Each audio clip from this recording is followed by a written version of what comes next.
বর্তমানে 26,000 চাকরি বাতিল নিয়ে যেভাবে একটা বড় সমস্যা দাঁড়িয়েছে পুরো পশ্চিমবাংলায় স্কুল শিক্ষক নিয়োগের ক্ষেত্রে, সেখানে আমরা যারা এই গত 2-3 বছরের মধ্যে বিএড কমপ্লিট করেছি, এমএ কমপ্লিট করেছি এবং একটা স্কুল সার্ভিস কমিশনের পরীক্ষা দেওয়ার জন্য অধীর আগ্রহ নিয়ে বসে আছি, তাদের মধ্যে থেকে অনেকেই আমাকে তোমরা জিজ্ঞেস করছো যে স্যার নিউ এসএসসি কি আর হবে না, বা আমরা কি আর কোনোদিন এসএসসি দেওয়ার সুযোগ পাবো না। তো দেখো বন্ধুরা, তোমরা যারা গত 2-3 বছরের মধ্যে বিএড করেছো তারা সত্যি খুব আগ্রহ নিয়ে বসে আছো যে আমরা পশ্চিমবাংলার স্কুল সার্ভিস কমিশনের মাধ্যমে স্কুল শিক্ষক হতে ইচ্ছুক এবং একবার পরীক্ষাটা দিতে ইচ্ছুক। তাহলে কি আমরা সেই সুযোগটা পাবো না? আর এই সব চিন্তা করতে করতে তোমরা অনেকেই হতাশায় ভুগছো যে কি হবে কি হবে কি হবে, অনেকের তো বয়স পার হয়ে গেছে, তাহলে কি আমাদেরও এভাবে বয়স পার হয়ে যাবে? তো এই জায়গায় দাঁড়িয়ে আজকে আমি তোমাদেরকে একটু হলেও আশার আলো দেওয়ার জন্য এই ভিডিওটি বানাচ্ছি। বিস্তারিত আলোচনাতে যাওয়ার আগে আমি সুমন্ত তোমাদের সকলকেই জেএসএস ইউটিউব চ্যানেলে স্বাগত জানাই। তোমরা প্রত্যেকেই জানো যে পশ্চিমবাংলায় স্কুলগুলোতে অনেক পোস্ট খালি আছে, অর্থাৎ শিক্ষক নেই এরকম অনেক স্কুল আছে, আর শিক্ষক না থাকার কারণে স্কুলগুলোতে পড়াশোনার অবস্থাও কিন্তু খুব খারাপ পজিশনে গিয়ে দাঁড়িয়েছে, এটা তোমরা প্রত্যেকেই জানো। আর আমাদের রাজ্যে রাজনীতি করতে গিয়ে আমাদের মতো যারা শিক্ষিত ছেলে মেয়ে আছে, যাদের আশা ভরসা একমাত্র স্কুল সার্ভিস কমিশন, তারা কিন্তু বেকায়দায় পড়ে যাচ্ছে, অর্থাৎ বেকার হয়ে থেকে যাচ্ছে, কোনো কিছুই আর করে উঠতে পারছে না। তো যাই হোক, তার মধ্যে থেকেও আমাদেরকে আশার আলো দেখতে হবে কিভাবে আমরা আশার আলো দেখব, সেটা নিয়ে আজকে এই ভিডিওর মাধ্যমে আলোচনা করছি। তো আমরা প্রত্যেকেই জানি যে পশ্চিমবাংলাতে যদি ভালোভাবে নিয়োগ করা হয় এবং স্কুলগুলোতে যদি শিক্ষক নিয়োগ করতে হয়, তাহলে কিন্তু অনেক স্কুল শিক্ষকের পোস্ট খালি আছে, প্রায় 1 থেকে 2 লক্ষ মতো টিচার কিন্তু পশ্চিমবাংলায় নিয়োগ করতে হবে। কেন এই কথা বললাম? কারণ তোমরা জানোই যে দীর্ঘ 8-9 বছর থেকে কোনো রকম নিয়োগ হয়নি স্কুলগুলোতে, আর নিয়োগ না হওয়ার কারণে অনেক শিক্ষক শিক্ষিকার প্রয়োজন আছে স্কুলগুলোতে। এবার তোমরা বলবে যে স্যার শিক্ষক শিক্ষিকা তো নিয়োগ হবেই না, তাহলে আমাদের কি হবে? আমরাও বেকার হয়ে যাব। তো তাদের জন্য বলবো যে খুব শীঘ্রই না হলেও আগামী 1 থেকে 2 বছরের মধ্যে, অর্থাৎ 25-26 সালের মধ্যে কিন্তু একটা স্কুল সার্ভিস কমিশনের নোটিফিকেশন আসার খুব বড় সম্ভাবনা আছে, মানে আসতে পারে, এটা তোমরা 90% ধরে নিতে পারো। কেন বলছি? কারণ স্কুলগুলোতে একদমই কিন্তু শিক্ষক শিক্ষিকা সেভাবে নেই বললেই চলে, আর না থাকার কারণে পড়াশোনার কিন্তু অনেকটাই ক্ষতি হচ্ছে।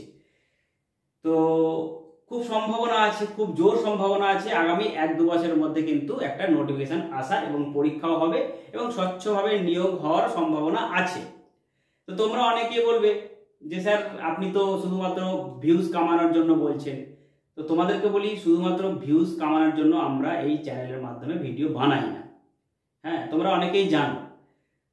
তো তোমরা যদি এখন থেকে পড়াশোনা শুরু না করো, যারা কিন্তু বলেছি আমি যে গত 2-3 বছরের মধ্যে বিএড করে বসে আছো, যারা অনেক আগে বিএড করেছো, বয়স প্রায় শেষের পথে বা অনেকের বয়স পার হয়ে গেছে, আমি তাদের জন্য কিন্তু এই ভিডিও বানাচ্ছি না, কারণ তাদের বয়স পার হয়ে গেছে, আমি তাদের জন্য এই ভিডিও বানিয়ে আর কিছু উপকার করতে পারবো না। তো সেই কারণে বলছি যে যাদের এই গত 2-3 বছরের মধ্যে বিএড হয়েছে, তোমাদের তো বয়স শেষ হয়ে যায়নি, এখন সবে শুরু। তো আমি বলছি না যে তোমরা শুধুমাত্র এসএসসির জন্যই বসে থাকো, কিন্তু এসএসসি নোটিফিকেশন বেরিয়ে যাওয়ার পরে তোমরা পড়ে কিন্তু সমস্ত কিছু উদ্ধার করতে পারবে না। সেই জন্য আমার কথা তোমরা মিলিয়ে নিও 1 থেকে 2 বছরের মধ্যে, অর্থাৎ 2025 পুরো এবং 2026 পুরো, এই 2026-এর মধ্যে কিন্তু একটা এসএসসি হওয়ার সম্ভাবনা আছে, একদম প্রবল সম্ভাবনা আছে এবং ব্যাপক হারে কিন্তু নিয়োগ হওয়ারও সম্ভাবনা আছে। তো সেক্ষেত্রে তোমরা যদি এখন থেকে পড়াশোনা না করো, কমসে কম নিজের সাবজেক্টটা যদি পড়াশোনা না করো, তাহলে কিন্তু হঠাৎ করে পরীক্ষা দিয়ে তোমরা চাকরি পেতে পারবে না। কারণ অনেক আগে থেকেই যারা পড়াশোনা করছে এসএসসির জন্য, তারা কিন্তু সেই জবটা পেয়ে যাবে, তোমরা কিন্তু পাবে না। তো সেই জন্য রাজ্যে কি হচ্ছে না হচ্ছে সেগুলো নিয়ে বেশি চিন্তা ভাবনা না করে তোমরা যদি সাবজেক্ট ভালো করে পড়াশোনা শুরু করো, তাহলে তোমরা অনেকটাই লাভবান হতে পারবে এবং তোমরা ডিমোটিভেট হবে না, তোমরা নিজের জায়গায় ঠিক থাকবে। এবার তোমরা বলবে স্যার যদি 2 বছর পরে এসএসসি না হয় তাহলে আমার পড়াটাই তো বেকার হয়ে যাবে। এরকম তোমরা অনেকে বলতেই পারো যে আমরা অত কষ্ট করে পড়াশোনা করলাম কিন্তু আমার পড়াশোনাটাই বেকার হয়ে গেল, তার থেকে আমি অন্য কোনো কাজ করলে ভালো করতাম। তো এরকম যদি তোমাদের মধ্যে কারো মনে হয়ে থাকে যে যদি 2 বছরের মধ্যে এসএসসি না হয় তাহলে আমাদের পড়াশোনাটাই বেকার হয়ে যাবে, তাদেরকে বলবো তোমরা স্কুল লাইন ছেড়ে দাও, তোমরা শিক্ষকতার লাইন ছেড়ে দাও। শিক্ষকতা করতে গেলে অত সহজ কথা নয় যে তোমরা বিএড করেছো, এমএ পাস করেছো, টুক করে একটা এসএসসি হয়ে যাবে, এসএসসি দিয়ে দিবে, পাস করে যাবে, চাকরি হয়ে যাবে, তোমরা স্কুল শিক্ষক হয়ে যাবে। এত সহজ নয় এখনকার যুগে। তো সেই কারণে তোমাদের যদি শিক্ষকতা করার দৃঢ় ইচ্ছা থাকে, তোমাদের যদি স্কুলে পড়ানোর দৃঢ় ইচ্ছা থাকে, তাহলে তোমরা এখন থেকে সাবজেক্ট ভালো করে প্রস্তুতি নিতে শুরু করো। এবার প্রস্তুতি নেওয়ার পরে যদি বাই চান্স 2 বছরের মধ্যে এসএসসি না হয়, আমি বলছি না, গ্যারেন্টি দিয়ে বলতে পারবো না আমিও যে তোমাদের 2 বছরের মধ্যেই এসএসসি হবে, কিন্তু প্রবল সম্ভাবনা আছে আগামী 2 বছরের মধ্যে একটা এসএসসি নোটিফিকেশন আসার এবং স্বচ্ছভাবে নিয়োগ হওয়ারও সম্ভাবনা আছে। তো তোমরা যদি এখন থেকে ভালো করে পড়ে না থাকো তাহলে তোমাদেরই লস, আর তোমরা যদি ভালো করে এখন থেকে পড়ে থাকো, আমি ধরে নিলাম তর্কের খাতিরে যে 2 বছরের মধ্যে একটা এসএসসি হলো না, কিন্তু তুমি যখন সাবজেক্ট পড়ে রাখছো, তোমার যখন সাবজেক্ট নলেজ বাড়ছে, তাহলে সেক্ষেত্রে তোমার কিন্তু হারানোর কিছু নেই। কেন বলছি হারানোর কিছু নেই? ঝাড়খণ্ডে পোস্ট বেরোচ্ছে, বিহারে পোস্ট বেরোচ্ছে এবং প্রচুর পোস্ট বেরোচ্ছে, এবং সেগুলোতে তোমরা প্রায় পশ্চিমবাংলাতে 90% ছেলে মেয়েরা পরীক্ষা দিতে যাচ্ছ। তাহলে সেখানে যখন পরীক্ষা দিতে যাচ্ছ, তো পশ্চিমবাংলার জন্য তোমরা যদি প্রস্তুতি নাও, ভালো করে সাবজেক্টটা পড়ে রাখো, তাহলে অন্য রাজ্যেও যখন যাবে তখন সেই সাবজেক্টেরই তো পরীক্ষা দেবে তুমি। তার সাথে তোমার ফার্স্ট পেপার বলে একটা কিছু থাকবে, সেখানে হয়তো কিছু থাকলো তোমার, তো সেগুলোর জন্য পড়তে তো বেশি দেরি লাগবে না, সেগুলো 2 মাস 3 মাস 4 মাস পড়লেই যথেষ্ট।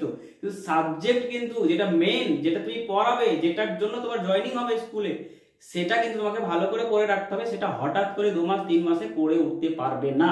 আর সেই কারণে তোমরা যারা গত 2-3 বছরের মধ্যে বিএড করেছো, যারা আমাকে জিজ্ঞেস করছো যে স্যার আমাদের কি তাহলে কি আর এসএসসি হবে না, আমরা কি আর একটাও এসএসসি দিতে পারবো না, আমাদের কি আর সেই সুযোগ হবে না, তাদের জন্য বলছি যে আগামী 2 বছরের মধ্যে একটা এসএসসি হওয়ার কিন্তু প্রবল সম্ভাবনা আছে। তোমরা প্রত্যেকেই এখন থেকে ভালো করে পড়াশোনা শুরু করে দাও, একদম খুঁটিয়ে খুঁটিয়ে বিষয়গুলো পড়ে রাখো, তাতে করে তোমাদের অনেকটাই উপকার হবে। এক তো তোমরা ডিমোটিভেট হবে না, আর এক তোমাদের মাথাটাও ঠিক থাকবে, আর 2 নম্বর হচ্ছে তোমাদের বিষয় নলেজ বাড়তে থাকলো। যদি বাই চান্স পশ্চিমবাংলায় এসএসসি না হয় 2 বছরের মধ্যে, তাহলে তোমরা বিহার বা ঝাড়খণ্ড বা মধ্যপ্রদেশ বা অন্যান্য যে কোনো রাজ্যে বেরোক না কেন, তোমরা সেই সব রাজ্যগুলোতে গিয়ে পরীক্ষা দিয়ে আসতে পারবে এবং সেগুলোতে তোমরা জব একদম অনায়াসেই পেয়ে যাবে। আর যদি এসএসসি হয়ে যায় তাহলে তো একদম পুরোটাই ভালো, পুরোটাই তোমাদের পজিটিভই হয়ে গেল, কারণ তোমরা পড়াশোনা করছো। তো সেই কারণে আমি তোমাদেরকে বলছি যে তোমরা আমার কথা শুনে, যারা আমাদের এই চ্যানেলকে পছন্দ করো এবং আমাদের কথাগুলো শুনতে তোমাদের ভালো লাগে এবং আমাদের কথাগুলো শুনে যারা উপকৃত হচ্ছে, অনলি আমি তাদের জন্য বলছি। যাদের মনে হচ্ছে যে আমি ভাট বকছি বা আমি হাওয়াতেই কিছু বলে চলে যাচ্ছি, অথবা যাদের মনে হচ্ছে যে আমি শুধুমাত্র ভিউজ কামানোর জন্য এই কথাগুলো বলছি, তাহলে তাদেরকে বলবো তোমরা আমাদের এই জেএসএস চ্যানেলটাকে আনসাবস্ক্রাইব করে বেরিয়ে যাও, আমাদের কোনো সমস্যা নেই। আমরা চাই আমাদের চ্যানেল যদি 100 জন ফলো করে, আমরা 100 জনকে নিয়ে এগিয়ে যাব। আমাদের চ্যানেলে প্রচুর ভিউয়ার্সের কোনো প্রয়োজন নেই। আমরা চাই 100 জনকে গাইড করলে সেই 100 জনকে গাইড করব এবং ভালোভাবে গাইড করব, যাতে করে তারা প্রত্যেকেই একটা ভালো জায়গায় দাঁড়াতে পারে। যাই হোক, আজকের এই ভিডিওটি যদি তোমাদের ভালো লেগে থাকে তাহলে অবশ্যই লাইক করে দেবে। যদি ভালো না লেগে থাকে, হ্যাঁ আমি জানি, কারণ এসএসসি নিয়ে ভিডিও বানাচ্ছি মানে বেশ কিছু ছেলেমেয়ের খারাপও লাগতে পারে, উল্টোপাল্টা কথাও কিন্তু আমাকে বলতে পারে এই চ্যানেলের কমেন্ট বক্সে। তাতে আমার কোনো আপত্তি নেই, কারণ প্রত্যেকের মতামত জানাবে। তো যদি ভালো লেগে থাকে তাহলে অবশ্যই লাইক করে দেবে, যদি ভালো লেগে না থাকে তাহলে তোমাদেরকে একটাই কথা বলবো, অনুগ্রহ করে কমেন্ট বক্সে গালাগালি না করে, তোমরা প্রত্যেকেই যারা এই চ্যানেলটা ফলো করছো তারা প্রত্যেকেই হয়তো শিক্ষক বা শিক্ষিকা হবে আগামীতে। সেই কারণে সেই সংস্কার থেকে এই কমেন্ট বক্সে গালাগালি না করে, আমাদের চ্যানেলের যদি কথাবার্তাগুলো ভালো না লাগে, আমার কথাগুলো যদি তোমাদেরকে ভালো না লাগে, তাহলে তোমরা আমাদের চ্যানেলকে আনসাবস্ক্রাইব করে বেরিয়ে যাবে, তাহলে হয়ে গেল, কোনো ঝামেলা নেই। কিন্তু তোমরা তোমাদের নিজেদের সংস্কার থেকে কমসে কম কমেন্ট বক্সে এসে বাকি ছেলে মেয়েদের মতো গালাগাল দেবে না। তো যাই হোক, আজ এই পর্যন্তই। খুব তাড়াতাড়ি নতুন কোনো ভিডিও নিয়ে তোমাদের সামনে উপস্থিত হচ্ছি।